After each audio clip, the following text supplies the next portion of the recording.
Hello. Today I have gate 51 in the line 5 for you. This is Monday the 8th of April, and at 6:31 BST, so that's GMT plus 1, we move into the 5th line of the gate of shock. So this was Ra's personality sun, the 51-5, and it's a line called symmetry. This is the heretic general who people project onto that they have a practical solution and that solution is going to save them, especially when they're in crisis or when there is a crisis around them. Ra said that people would project onto him that he could initiate them, and actually he could. And so the fact that he could increased the power of his reputation as somebody who could initiate people. And this is a 5th line in action.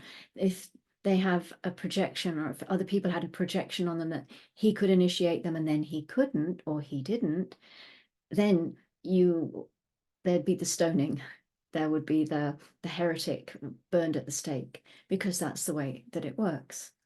And the reputation is really important to the 5th line. So committing to something that they can actually really perform with is important. And of course, that comes down to strategy and authority.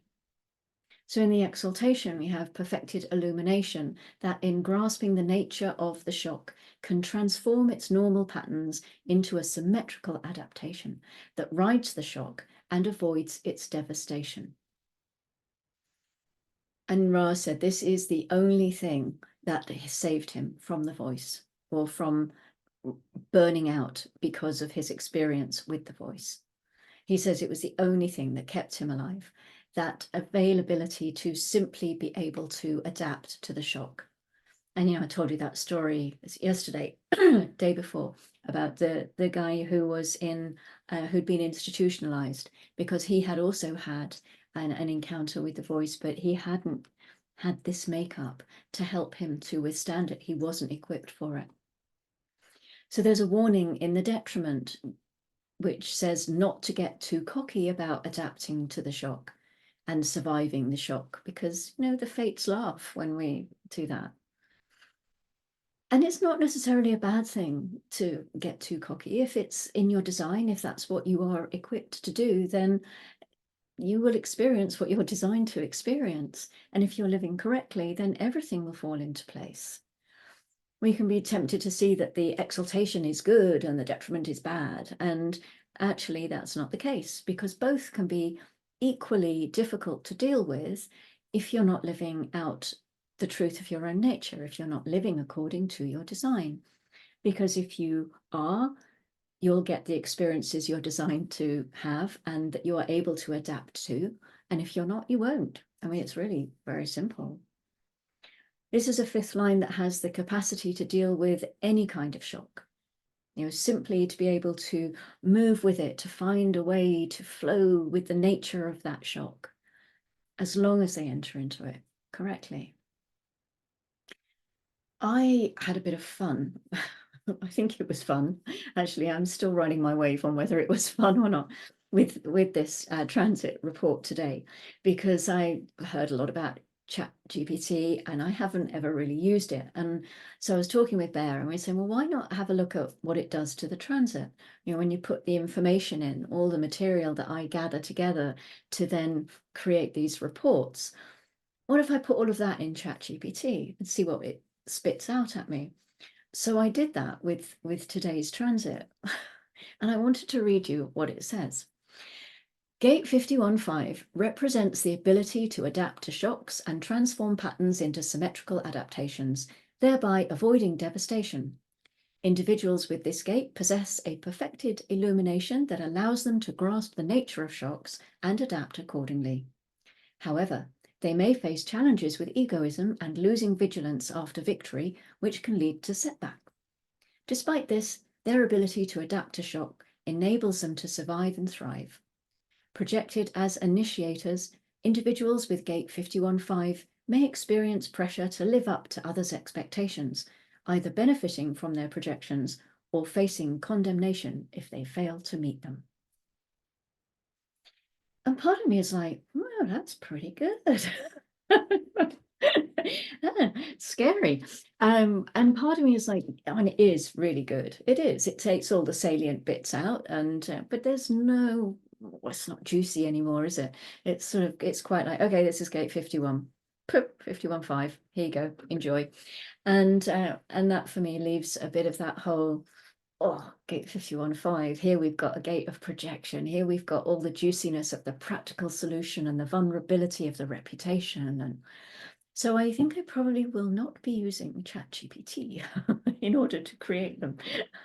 But it was fun to do it. It was fun. It was also a little bit, wow, this is incredible technology that we have at our fingertips here. 57.5, progression. I did the ChatGPT thing with this as well. This is a deeply mutative line. This is me. Babaji says, this is individuality, which is mutative by nature.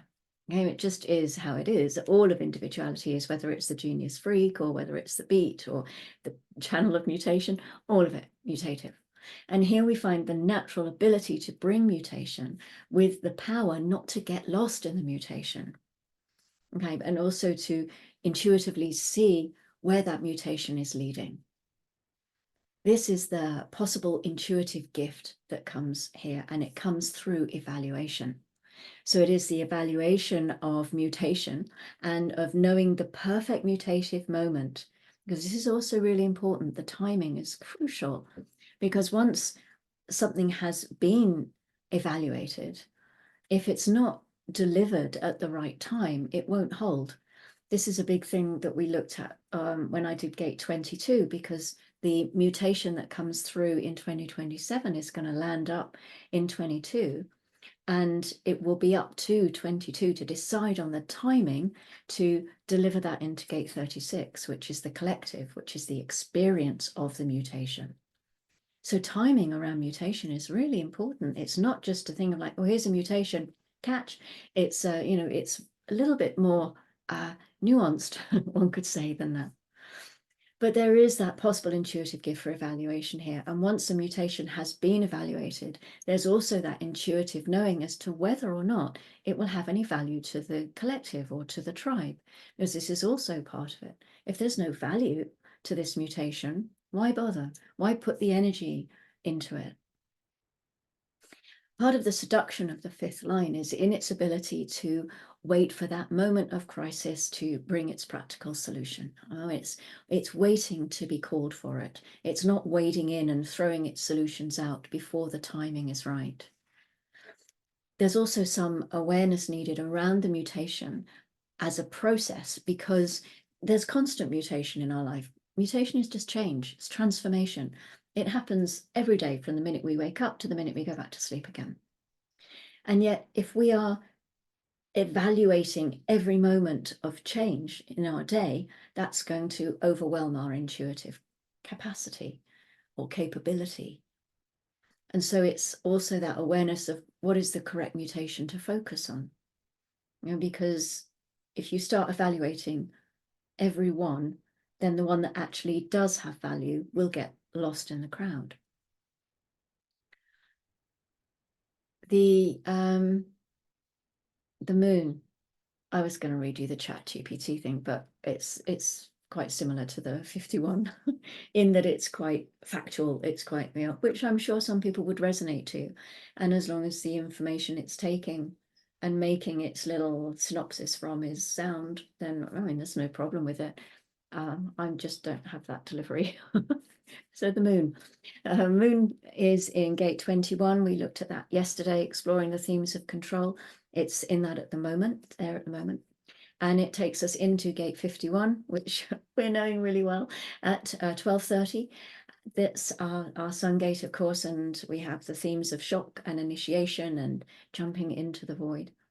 And then at 21:30, we have gate 42. So this is the gate of growth, which leads to increase, which leads actually to endings, because nothing can keep growing forever. This is part of the cycle of life. It might go on forever and ever and ever, seemingly, but eventually it will come to that point of like, oh, finished. And really, there's no such thing as exponential growth. And that's quite a key thing to have attention on when you're in this gate 42. So isn't it interesting that the gate of endings comes after the gate of shock? Or the gate of increase to the point of, okay, it's time to close that down now, comes after an initiation. So this could be quite interesting, couldn't it? Leaping off into the void could be the ending of something. It doesn't have to be a physical death. It could be the ending of a situation or a path that you've been on that all of a sudden changes into something new. Does that resonate with you at all? So that's our weather report for today. That's our 51 line 5. I'll be back tomorrow with the 6th line in the gates of shock and initiation. So until then, go gently and be kind to yourself and, well, anyone else. Why not? I'll see you tomorrow.